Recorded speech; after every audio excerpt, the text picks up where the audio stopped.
Welcome back to Conflicts of Interest. This is episode 394. I'm the host, Kyle Anzalone. Today joined by co-host Connor Freeman. Connor, how you doing? Doing great, Kyle. How are you? Doing very well, Connor. Got a lot of important news to get to, so just want to remind people, share the show. You find it on YouTube, Rumble, Odysee for the video version. We hosted at the Libertarian Institute, reposted on the blog at antiwar.com. Plenty of ways to get the show.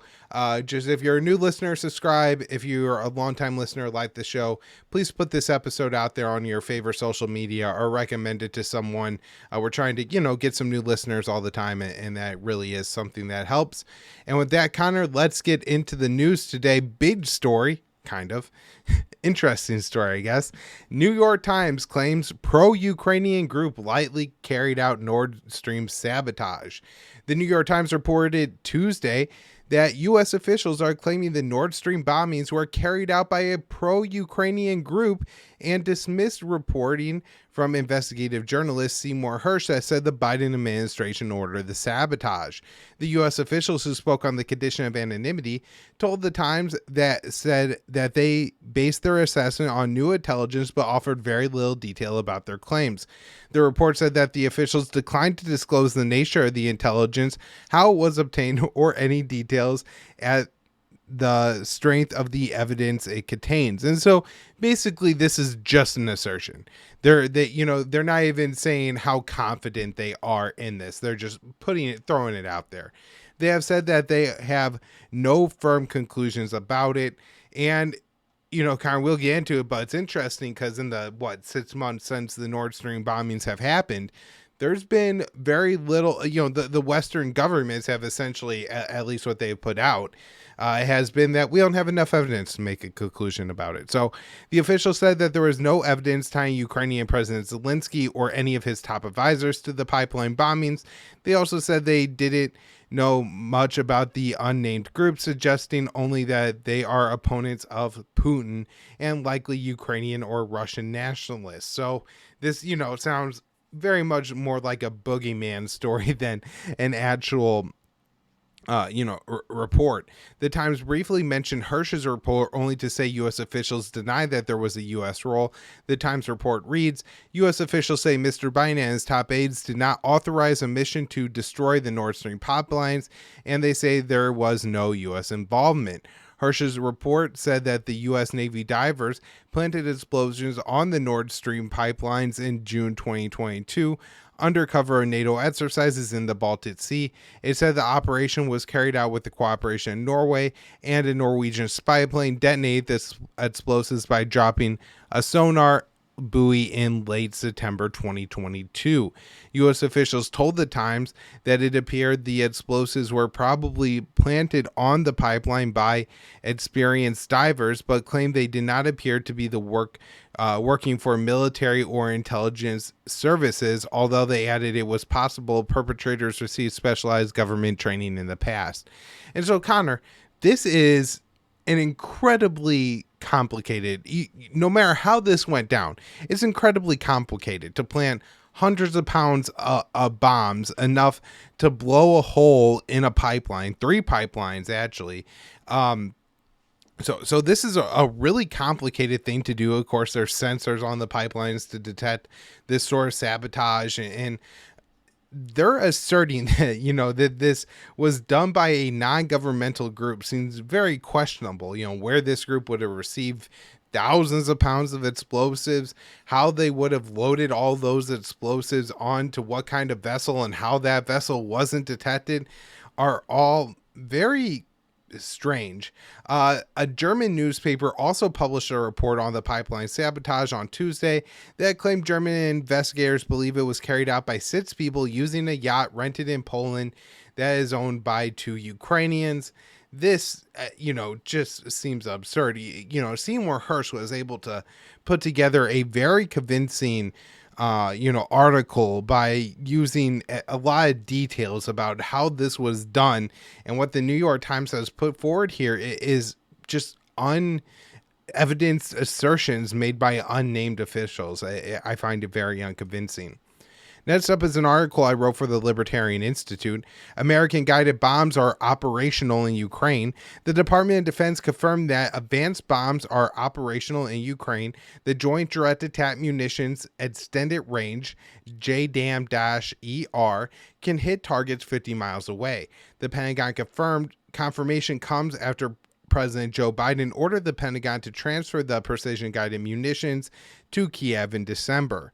On Monday, U.S. Air Force General James Heckler, head of U.S. Air Force in Europe, told reporters that the JDAM-ER was operational in Ukraine. Recently, we have gotten some precision munitions to Ukraine that had some extended range and go a little bit further than the gravity bomb has precision guidance. Heckler said that's a recent capability that we were able to get them probably in the last 3 weeks. And so this is kind of interesting, Connor, because if you look on the Air Force's website at the list of planes that could carry JDAMs, they're all Western-made fighter jets, and I think they're all either made in the U.S. or the U.K., and none of them are in the Ukrainian arsenal. So this is just a few things I'll go through, and then I'll go a little bit into my speculation after I finish up my article here. JDAMs are primarily used to increase the accuracy of bombs. The official did not specify how many or what variant of JDAMs would be sent. The JDAM-ER can be equipped on 2,000 or 500-pound bombs and will deliver the munition up to 45 miles. Although I think there should be an asterisk there because these are guided or gliders, right? And so the JDAM-ER is essentially like a guidance kit that you strap on to some kind of bomb, and with longer wings, it could, glide further to the target. And so I think 45 miles is, about it. It could be a little bit further. JDAMs are compatible with some Western-made fighter jets and drones. Officially, Kiev does not possess any aircraft that could drop the precision munitions. Biden said that he has, for now, ruled out sending American-made aircraft. However, the UK is training Ukrainian pilots on Western-made fighter jets. Ukrainian pilots are in the United States this week to determine how much training the airmen will need to become proficient on the American planes. Additionally, JDAMs have been tested on quick-strike underwater mines. The quick strike bombs are dropped by aircraft in shallow water and can sit on the seabed for some time before being activated. If Ukraine is using JDAMs on quick strike mines, it's still unclear how the aircraft Kiev is using in the operations. And so the article that initially published this and got the quote was from The Drive, and they suggested that they were these quick strike underwater mines, and they're used in relatively shallow waters, Connor. So, maybe it could be used in some of the Black Sea or the Sea of Azov. They can also be used in rivers, and so I guess it could be deployed into some Ukrainian rivers and things like that. If they're expecting a Ukrainian retreat across any bodies of water, they could plant these mines, and if Russians go over, I guess they could detonate them, although I'm not sure how useful they would be in rivers or anything like that, but these are just the capabilities that are listed on the Air Force website of these weapons. Now, the quick strike underwater mines are the same shape, and they're essentially the same thing as a 2,000 or a 500-pound bomb. And so while in the past the JDAM-ER has only been equipped on quick strike mines in Australia, it seems from some videos I saw online, Connor, that these quick strike the JDAM-ERs have actually been equipped on regular 500 or 200-pound bombs and are being used in land battles. Now, there are still some questions here about what's left of the Ukrainian Air Force and how they could possibly deliver these munitions. I wouldn't be surprised if Ukraine was maybe receiving some Soviet fighter jets from other European countries that maybe have them, Soviet-era fighter jets, or maybe Ukraine had some that were, previously, at the start of the war, they were in maybe even a different country to get some kind of maintenance or upgrades and have since been returned to Ukraine. So I wouldn't be surprised if there's, ways that they've gotten some more planes, or again, have planes out of the country or in some kind of storage that they were able, to roll out as the war has gone on. Although my guess would be is, that after carrying out a few operations, these planes probably have a low survival rate. But anyways, it still leaves the question of how to mount a JDAM onto a Soviet-era plane when they're only comparable with Western-made planes. And something I've seen recently, and from talking to someone who works with JDAMs, I think I've maybe put together how this could happen. And previously, they've equipped the HARM missiles onto the MiG fighter jets that Ukraine has, and apparently whatever they rigged up to put the American-made missile launcher onto the Ukrainian plane, you can actually mount the American bomb launcher onto the American missile launcher. And so, they've maybe taken a couple steps, and then some updates in the cockpit can allow the JDAM to be used on a non-American plane this way. So that is generally what I'm speculating is going on at this point. Now, JDAMs can be satellite guided, and so I guess, their coordinates could be changed as they reach their target. They could also be laser guided, and so there's somebody on the ground who is using a laser to try to get this JDAM as close to the target they want as possible. And it could also be pre-programmed GPS coordinates. And so that case, the pilot would have typed in the coordinates, would try to bring the payload to a certain location, and then release the payload. And then the 45 miles or so of guidance would allow them to drop this munition maybe further away from the Russian air defense systems, and allow these planes to operate a little bit more effectively. But Connor, this is of course all speculation, and we really don't know what's going on here. Initially, when Biden ordered the JDAMs to go to Ukraine, he just called them precision guided munitions. And of course, there's tons of variations of JDAMs. And so, we're only getting trickles and small details coming out from U.S. government officials. One more story on Russia here in the war in Ukraine. NATO chief says Bakhmut might fall to Russia in coming days. NATO Secretary General Stoltenberg said Wednesday that the eastern Ukrainian city of Bakhmut might fall to Russian forces in coming days. And the Russian mercenary outfit Wagner Group claimed more gains in the battle. And Connor, just from some videos I've seen on Twitter today, it does seem that Russia is in the process of taking this city, and Ukrainian troops are in the process of withdrawing. Although, how long it takes for Russia to fully capture this city and its surrounding area, may take a matter of time. And of course, Ukraine might launch some counteroffensive or have, embedded some troops that will carry out attacks on Russian forces after they secure the city. One more article here, Connor, but this is an important one. North Korea warns of realistic risk of nuclear war. As the U.S. and South Korea prepare for massive war games next week, North Korea is forewarning nuclear war on the peninsula. In a fiery statement, Pyongyang declared the chances of nuclear conflict are realistic given the irresponsible deeds of the U.S. and South Korea. Last week, Washington and Seoul announced their largest ever joint war games in 5 years.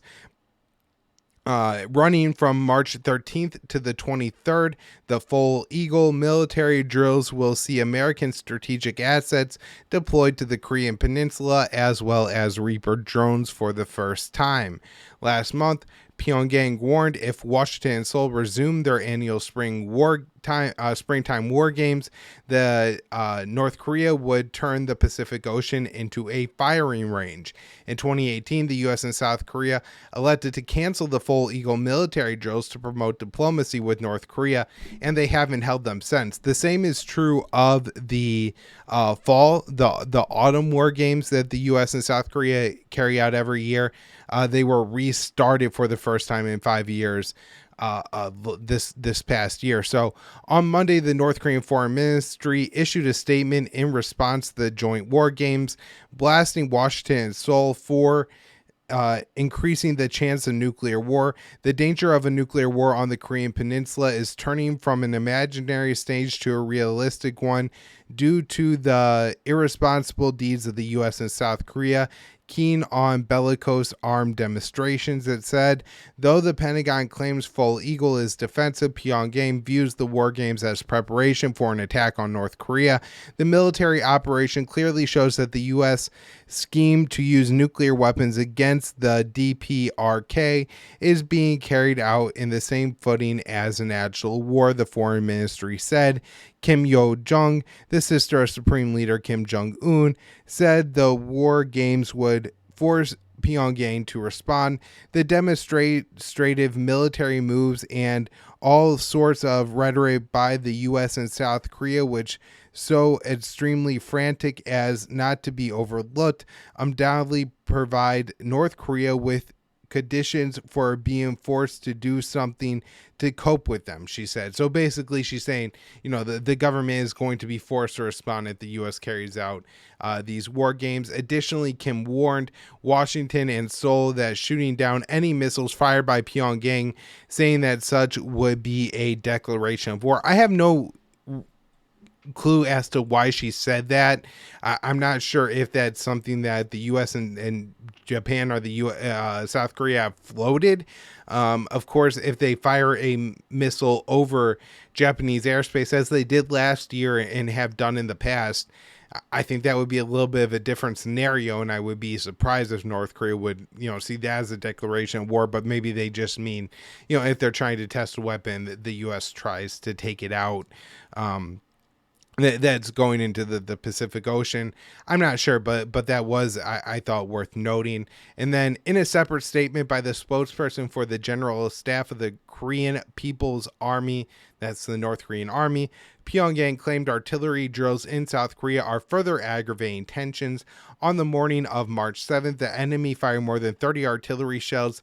This is a very grave military provocation, further aggravating and prevailing situation. It said North Korea forces were placed on alert posture for attack, the spokesperson added. So tensions on the Korean Peninsula are very high, Connor, and nobody in the White House seems to know what to do other than to carry out more provocative military drills. But I'll hand it over to you to give us some news on the Middle East. Well, we've got escalating tensions and leading to brinksmanship with Iran as well. So this is the first one from Dave DeCamp on March 2nd. Israel says its window to attack Iran is closing due to Russian support. I talked about some of this on the previous show, but this is more of a breakdown on specifically this Bloomberg piece. So Israeli officials are claiming that Russia might provide Iran with S-400 air defense systems. And because of that, Israel's window to launch an attack on Iran is closing, Bloomberg reported last Thursday. The report cited anonymous people in the United States and Israel who said that the prospect of Iran acquiring the S-400 system could accelerate plans for an Israeli attack. While Russia and Iran have vowed to increase cooperation, it's not clear if Moscow has plans to supply Tehran with the S-400 system. Israeli officials have been openly threatening to attack Iran, of course, including Prime Minister Benjamin Netanyahu, who has said that Israel was running out of time to do so. The threats are focused on Iran's nuclear program, even though the Pentagon and the CIA have both recently acknowledged that Tehran is not even attempting to build a bomb. So Netanyahu said, "The longer you wait, the harder that becomes." Earlier this month, "We've waited very long. I can tell you that I will do everything in my power to prevent Iran from acquiring nuclear weapons." While Israeli officials are constantly making threats, the U.S. has essentially given Israel the green light to attack Iran. And this is a very dangerous development, of course, and kind of the logical result of the Biden policy so far. Tom Nides, the U.S. ambassador to Israel, said in February that Israel can and should do whatever they need against Iran, and that the U.S. has, quote, got their back. The comments came a few weeks after an Israeli drone hit a military facility in the Iranian city of Isfahan. The U.S. and Israel stepped up their military cooperation and launched the largest ever joint military drills they've carried out in January, known as Juniper Oak 23, which involved massive live fire exercises over Israel and the Mediterranean Sea. Okay, so, I'm going to read this next one from Dave DeCamp first and then jump into this Al Jazeera piece I have about this increasing cooperation with the IAEA. But it seems like it's upsetting the Israelis. So Netanyahu slammed the IAEA chief, Rafael Grossi, for saying attacks on nuclear facilities are outlawed. This is from Dave DeCamp on March 5th. Israeli Prime Minister Benjamin Netanyahu on Sunday slammed the International Atomic Energy Association chief Rafael Grossi for saying attacks on nuclear facilities are outlawed. Israel has a history of launching these covert attacks against Iranian nuclear facilities, and Netanyahu has been threatening to take more overt action. U.S. officials have also said President Biden will keep a military option on the table to prevent Iran from acquiring a nuclear weapon. Again, even though the DoD and the CIA say that Tehran is not seeking a nuclear weapon. But Grossi just returned from a visit to Iran where he secured a pledge for the IAEA to receive more access to Iranian nuclear facilities. I think this is a really positive development. We'll dig into that here in a second. But when asked about the U.S. and Israeli threats, Grossi said that, quote, any military attack on a nuclear facility is outlawed. It is out of the normative structures that we all abide by. Netanyahu called the remarks unworthy in comments at a cabinet meeting. He said, Rafael Grossi is a worthy person who made an unworthy remark. Outlawed by what law? Is Iran, which publicly calls for our extermination, allowed to protect its weapons of destruction that will slaughter us? Jeez. Often missing from the conversation about Iran's nuclear program is the fact that Israel has a secret nuclear arsenal that is not subject to any inspections. The U.S. doesn't acknowledge the existence of Israel's arsenal and doesn't pressure Israel to sign the Non-Proliferation Treaty. And it's just important to remember, as Sam Husseini pointed out in the State Department press room recently, that because of the Arms Export Act and the Glenn Symington Amendment, that all the aid the United States gives to Israel, because it's a clandestine nuclear weapons power, is illegal and has been for decades.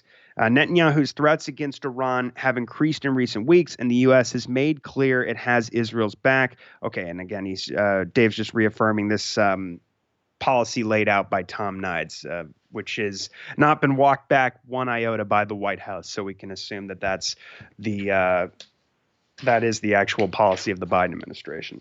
So, okay, so this is from Al Jazeera. This is UN nuclear chief says Iran pledges more access for inspectors. So, just a little background. We remember that last year there was this the Board of Governors, basically the E3 in the U.S. put forward this letter censuring Iran, or this resolution censuring Iran at the Board of Governors meeting last summer, saying that they are not cooperating with this investigation by the IAEA over these uranium particles that have been discovered at these 3 undeclared sites years ago. And even though there was no proliferation risk and that Iran had cut a deal with the IAEA in order to provide their documentation and to hopefully resolve the issue, which they claim they did. They claim they provided everything, all the documents that would have been necessary. The IAEA, under pressure from the U.S. and the Israelis, refused to take no for an answer, or refused to accept the fact that they had provided all this evidence and had cooperated. They were pushed to continue pressing the issue. And the E3, of course, just went along with it. And so they censured Iran, and Iran responded by disconnecting cameras that were no longer collecting footage on these nuclear sites that that the IAEA would have had access to. The monitoring agreement had long since expired, and it was clear that there was not going to be another monitoring agreement unless Biden returned to the JCPOA. And so then they reaffirmed this again at the Board of Governors meeting in September with less support than previously from the other nations that are a part of the Board of Governors. It's made up of 35 nations. Russia and China opposed it both times. And but anyway, so the footage, the IA was not collecting it anyway. If I remember correctly, something like 80% of the cameras were still we're still operating and collecting this footage for the IAEA. They're still, of course, they've not been shown to have been in violation of any of the safeguards agreements or the Non-Proliferation Treaty. And so everything was still, it was basically, they were trying to create an incentive for the IAEA to be less politicized, to encourage more cooperation so that it would make it easier for the U.S., or at least for the powers that are interested in saving the JCPOA, to actually pull that off. And so, but we've been at kind of a stalemate for a while there on this issue of the undeclared sites and the uranium particles. And then in these recent weeks, as we've been talking about, these particles that were discovered that were enriched nearly to 84% of uranium. The uranium particles enriched nearly 84% have been discovered, and there was a potential controversy here. But as Jason was reporting at antiwar.com, the great Jason Ditz was saying that this could open up a window for some cooperation, a new era of cooperation between Tehran and the IAEA, because the Iranians were very upfront saying that, no, this happened as a result of the configuration process of new cascades, centrifuge, and just basically the process of configuring new cascades is in their civilian nuclear program. And what happened, this is just a byproduct of that. It's not a proliferation risk. They had not enriched uranium beyond 60%. And the IAEA seemed to agree with that explanation. And now it does appear that there is quite a bit more cooperation going on, and the Iranians have made some new commitments to reconnect cameras and a bunch of other things. So I'm going to go through this here. So Iran has agreed to reconnect cameras and other monitoring equipment at its nuclear sites and increase the pace of inspections, according to the head of the UN Atomic Agency. Rafael Grossi made the announcement on Saturday after meeting Iranian President Ibrahim Raisi and other top officials in Tehran. His visit followed the discovery of uranium particles enriched to near weapons grade level at an underground Iranian facility, and came just 2 days before a quarterly meeting of the International Atomic Energy Agency's 35-nation Board of Governors. Over the past few months, there was a reduction in some of the monitoring activities related to cameras and other equipment which were not operating. Grossi told reporters upon his return to Vienna, where the agency has its headquarters, "We have agreed that those will be operating again." He did not provide details about which equipment would be restored or how soon it would happen, but appeared to be referring to Iran's removal of surveillance cameras from its nuclear sites in June of 2022. These are not words. This is very concrete, Grossi said of the assurances he had received in Tehran. The IAEA and Iran also issued a joint statement following Grossi's visit, saying Tehran had, quote, expressed its readiness to provide further information and access to addressing the outstanding safeguards issues. The statement gave little additional detail, but the possibility of a marked improvement in relations between the two is likely to stave off a Western push for another resolution ordering Iran to cooperate, the Reuters news agency cited diplomats as saying. A confidential IAEA report to member states seen by Reuters said Grossi looks forward to prompt and full implementation of the joint statement. Iran would also allow the reinstallation of extra monitoring equipment that had been put in place under the 2015 nuclear deal, but then removed last year as the agreement unraveled in the wake of the United States' withdrawal from the deal in 2018 under President Donald Trump. This is very, very important in terms of continuity of knowledge, quote, in particular in the context of the possibility of the revival of the JCPOA.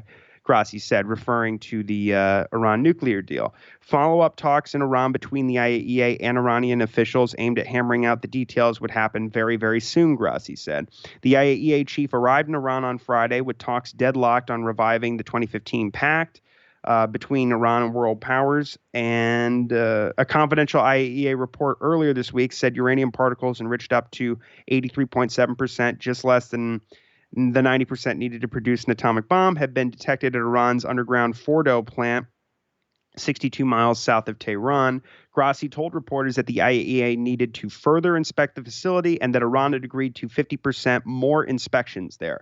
Iran denies wanting to acquire nuclear weapons and says it has made no attempt to enrich uranium beyond 60% purity. Iran's government has said, however, that unintended fluctuations may have occurred during the enrichment process. The discovery came after Iran had substantially modified an interconnection between two centrifuge clusters enriching uranium without declaring it to the IAEA.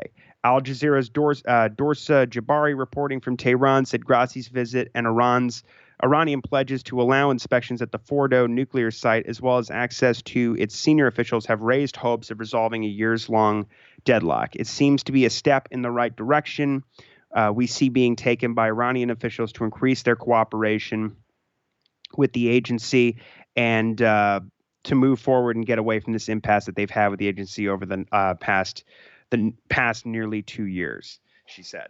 So even though there's no proliferation risk, it could have been another major controversy that would have been an excuse for further sanctions and would just be another major nail on the coffin of the JCPOA. But if they can pull off this new cooperation with the UN nuclear watchdog, this is just another example of why there's no reason that, there's no reason not to return to the nuclear deal, except, the Israel lobby and, of course, the hawkish Biden administration and all the Republicans who would refuse to do any such thing. So we'll keep an eye on that. Now, moving on to Syria. There was an important war powers resolution introduced by Matt Gaetz recently. The vote was held yesterday. It failed, but poses an opportunity and evidence of a growing anti-war coalition that's even now sort of being represented in Congress. We got more than 100 votes for this war powers resolution to withdraw United States forces from Syria, where they currently occupy a third of the country. So this is from Dave DeCamp on March 8th. The House on Tuesday voted down a war powers resolution introduced by Matt Gaetz that would order President Biden to withdraw all U.S. troops from Syria within 180 days. The resolution failed in a vote of 103 to 321, with 56 Democrats and 47 Republicans voting in favor of the bill. In a statement after the vote, Gaetz vowed to continue his effort to end U.S. involvement in Syria. There is no role for the United States of America in Syria. We are not a Middle Eastern power. We have tried to build a democracy out of sand, blood, and Arab militias. Time and again, the work we do does not reduce chaos. Oftentimes, it causes chaos, the very chaos that then subsequently leads to terrorism. While today's vote may have failed, my fight to end forever wars and bring our troops home has only just begun. That's what Gaetz said. The resolution was led by Gaetz and co-sponsored by 4 other Republicans, including Representative Marjorie Taylor Greene, Andy Biggs, who's out here in Arizona, as well as Paul Gosar, another Republican from Arizona, and Matt Rosendale. It also received support from some progressive Democrats, including Representative Ilhan Omar, Alexandria Ocasio-Cortez, Rashida Tlaib, and Ro Khanna.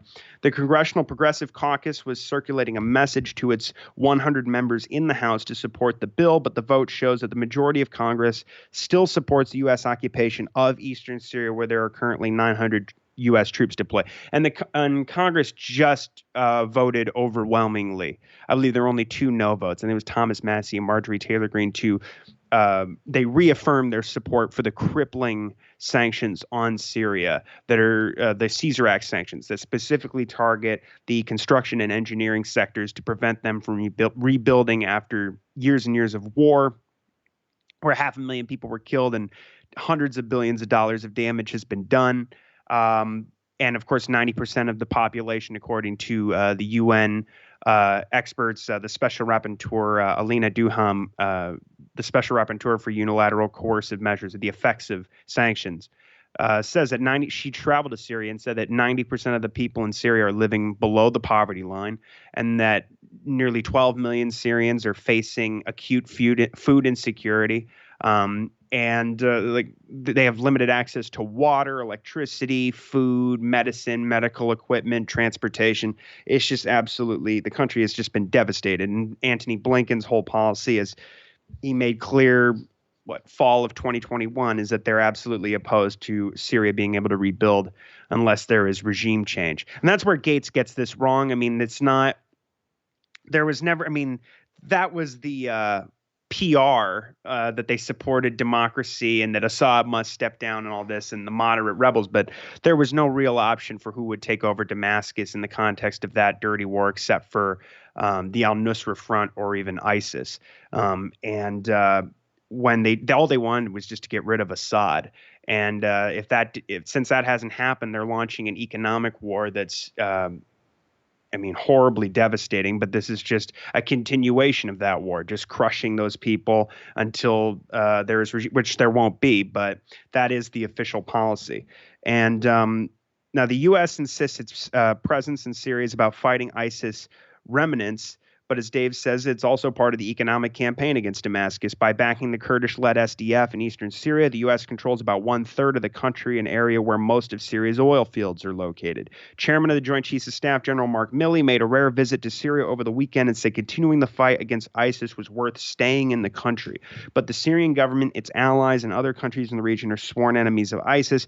They would continue fighting the group once the U.S. is gone, something that Gates pointed out while debating the resolution on the House floor. He said both Assad and Turkey are in stronger positions today to put downward pressure on ISIS, and maybe if we weren't giving weapons to people shooting at Assad, Assad would have every incentive to be able to engage ISIS in a way to ensure that it doesn't come back, Gates said. All right, so we have, let's see, this next piece is on the Israeli airstrike on Syria's airport, the international airport in Aleppo. This is by Dave DeCamp on March 8th. So a UN official for Syria has condemned an Israeli airstrike on Syria's Aleppo International Airport, which put the airport out of service and halted aid flights into the city that have been arriving for earthquake relief. El Musafa Ben Lamé, the UN's resident coordinator for Syria, said that the airstrike suspended UN humanitarian aid flights into Aleppo, a city that was devastated by the earthquake that hit Syria and Turkey on February 6th. The closure has also resulted in suspension of all flights from Aleppo for the UN Humanitarian Air Service. This is Ben Lamis speaking. He says it's the key enabler of access for humanitarian operations in Syria and in many other crisis countries. He said the impact of the quote closure impedes humanitarian access and could have drastic humanitarian consequences for millions of people who have been affected by the earthquake. The strike hit the airport early in the morning on Tuesday, about 1 month after after the earthquake devastated Aleppo, a city that had already been struggling to rebuild after years of war, due to the sanctions that are specifically designed to prevent Syria's reconstruction. BBC journalists traveled to the city after the earthquake and reported tens of thousands of people had lost their homes, hundreds had died, and hospitals were overflowing with patients. It is no longer possible to receive aid flights until the damage has been repaired, said Suleiman Kahil, a Syrian transport ministry official. He said more than 80 aid flights had landed at the Aleppo airport since the earthquake hit. In a statement, the Syrian Transport Ministry said that the aid flights would be rerouted in the meantime to airports in Damascus and Latakia. The Syrian Foreign Ministry called the strike a double crime because it hit a civilian airport and a key channel for the arrival of earthquake aid. Ben Lamid described Aleppo as one of the worst earthquake-impacted governments in Syria. Israel is not taking credit for the attack, but rarely comments on individual airstrikes in Syria. Israel stepped up airstrikes against airports in Syria last year, claiming they are targeting Iranian weapon shipments. Of course, they always say that, but they're usually killing Syrians and damaging civilian infrastructure. Ben Lamé called on parties to abide by their obligations under international humanitarian law, including by taking all feasible precautions to spare civilians and civilian objects in the conduct of hostilities. They also, when they bombed Damascus, the Damascus International Airport last year, there was, I believe, aid shipments were halted for weeks after that, and yeah, it's just devastating what the Israelis are doing, just bombing the country every week. But of course, I noticed I was watching the debates yesterday and on the House floor, and even the people who are good on the issue do not discuss that, which is really sad. And they also, it's hard to watch because there's not much mention of sanctions.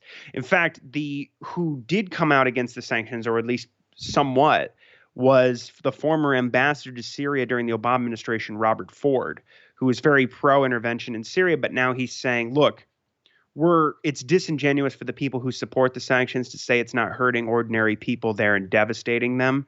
We're causing a lot of pain and not getting any benefit. You can't even pretend that there's what he called political concessions from the Assad government, namely, as I said earlier, regime change. So in the meantime, they're just starving people. It's awful. But, as I said, only 2 people in Congress voted against maintaining the Caesar Act sanctions. So even the people that are good on getting the troops out of there and ending the occupation still support sanctioning this country into the ground. It's devastating. So Yeah, we do. I mean, I just wish there was more of a push in Congress. They should tie these things together. There may be another amendment added to the 2024 NDAA.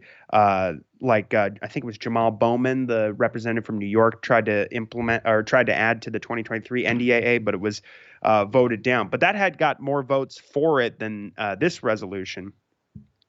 But it would have ended unless Biden could get congressional authorization for the war or a declaration of war. They were going to pull the troops out after 1 year, or cut funding for the occupation. All right. Now, this next one is China's Foreign Minister Qin Gang warns of conflict and confrontation if the U.S. doesn't change course. This is from antiwar.com by Dave DeCamp on March 7th. China's new foreign minister on Tuesday warned Beijing and Washington are headed for conflict and confrontation if the U.S. doesn't change course on its military buildup in the Asia-Pacific and other policies aimed at China. Quote, if the United States does not hit the brake, but continues to speed down the wrong path, no amount of guardrails can prevent derailing, and there surely will be conflict and confrontation, Foreign Minister Qin Gang told reporters. Who will bear the catastrophic consequences? Such competition is a reckless gamble, with the stakes being the fundamental interests of the two peoples and even the future of humanity, he added. Quinn's comments came a day after Chinese President Xi Jinping offered a rare direct criticism of the U.S. in a speech. Quote, Western countries, led by the United States, have implemented all-around containment, encirclement, and suppression of China, which has brought unprecedented severe challenges to our country's development, she said. Quinn echoed Xi's comments when he discussed the Biden administration's Indo-Pacific strategy, which calls for the U.S. to boost its military and diplomatic presence in the region to counter China. He said the strategy is, quote, an attempt to gang up to form exclusive blocs to provoke confrontation by plotting an Asia-Pacific version of NATO and to undermine regional integration through decoupling and cutting chains. He warned U.S. efforts to build alliances in the region could lead to conflict similar to the war in Ukraine. No Cold War should be reignited and no Ukraine-style crisis should be repeated in Asia, Quinn said.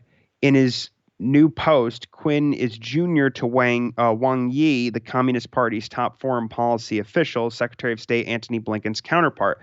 But Quinn is still in a very influential position and took his post after serving as the Chinese ambassador in Washington.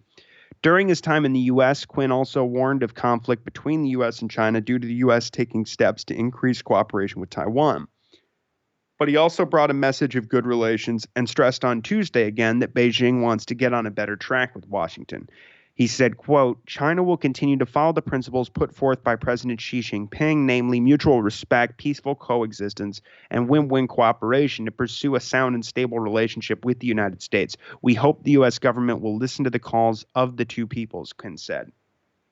Now, regarding Taiwan, Qin said the issue is the first red line that must never be crossed, repeating something that Xi told Biden when they met in Bali in November. The U.S. has not heeded the Chinese warning and continues to take steps to increase military and political support for Taiwan, even though Beijing is responding by increasing military pressure on the island. Overall, the Biden administration has shown little interest in cooling tensions with China and frames its engagement with Chinese officials as a managing of competition rather than an effort to resolve issues. And this is the other problem, too, with this framing of the great power competition with China. It sounds better than preparation for war and the largest military buildup since World War II. But the Chinese have objected to this concept that we're in competition, that everything is just about managing competition. We seek competition, not conflict, as President Biden said, as you hear officials say from time to time.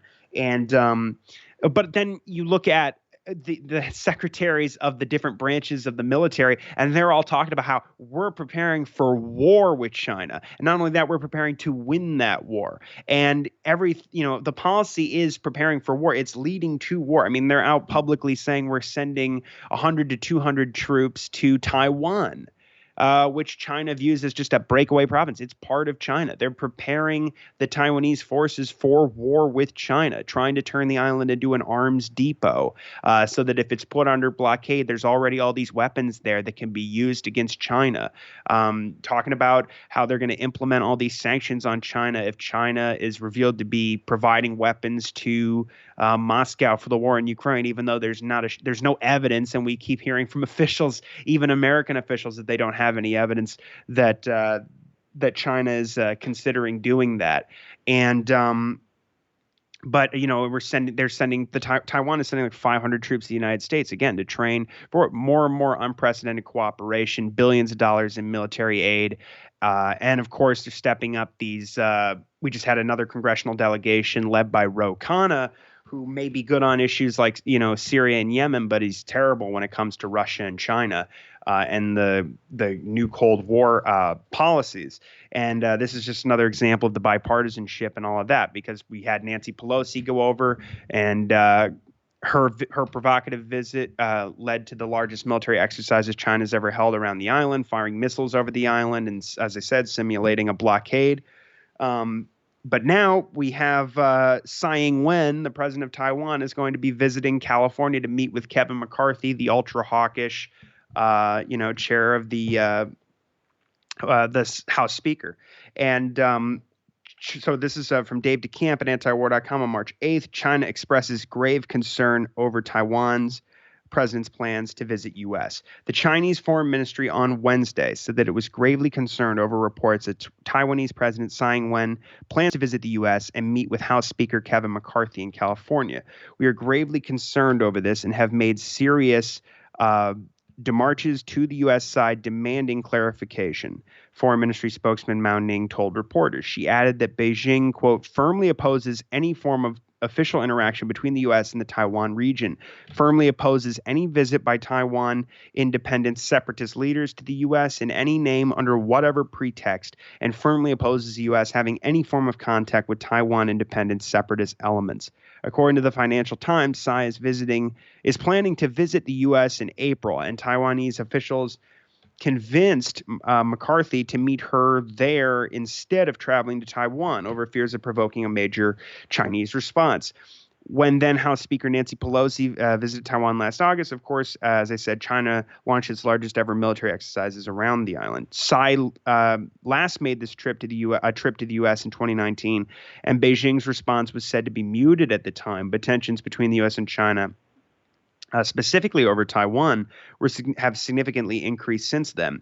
Analysts told the South China Morning Post that it's possible China could still respond severely whether Tsai meets McCarthy in Taipei or in the U.S. Quote, I don't think Beijing would see much difference between the two arrangements, and it is almost certainly going to take forceful measures to retaliate if Tsai's trip goes ahead. This is Li Fei, a researcher at CMN University's Taiwan Research Institute in China, speaking to the South China Morning Post. From Beijing's perspective, a meeting between Tsai and McCarthy means Taiwan's president engaging again with the third highest ranking U.S. government official and demonstrates Washington moving away from the one China policy.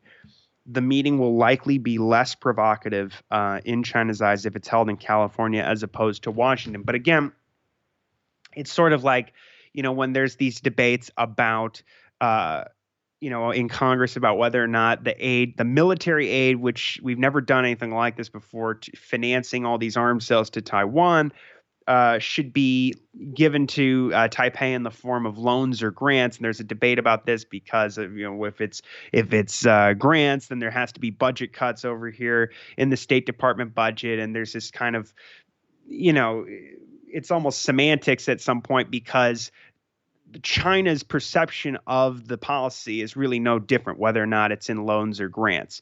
And similarly, I don't think it is more provocative, arguably, to go to Taiwan, but really it's in substance the same thing here. And so, again, we're just stepping all over the one China policy. I know that recently there was the director of national intelligence was speaking to the Senate, Avril Haines, John Brennan's lawyer, and she was saying, she was being asked by senators that, basically like, hey, we look at what the White House is doing. and we're all dead set on deterring military action against Taiwan and preparing them for war. Why don't we just do away with the one China policy? I mean, the president has already said that we're committed to defending Taiwan in the event of an attack by China, which is being totally provoked by this policy. I mean, it's just the way that they're talking now is just about just admitting that the one China policy is dead, or that strategic ambiguity at least is done, and that the U.S. The agitation is increasingly for a defense commitment. And if we do that, that would put us on the brink of war much faster than than the path that we're already on. Just I mean, they're just escalating on all fronts, and there's no real. I mean, other than Thomas Massie, I don't see any opposition to the China policy in Congress. So that is one of the worst situations we have going for us right now. All right, Connor, thank you so much for coming back on the show today. We'll have more episodes of Conflicts of Interest next week. Everybody remember to check out the Libertarian Institute. Thanks, Kyle. Thanks, everybody.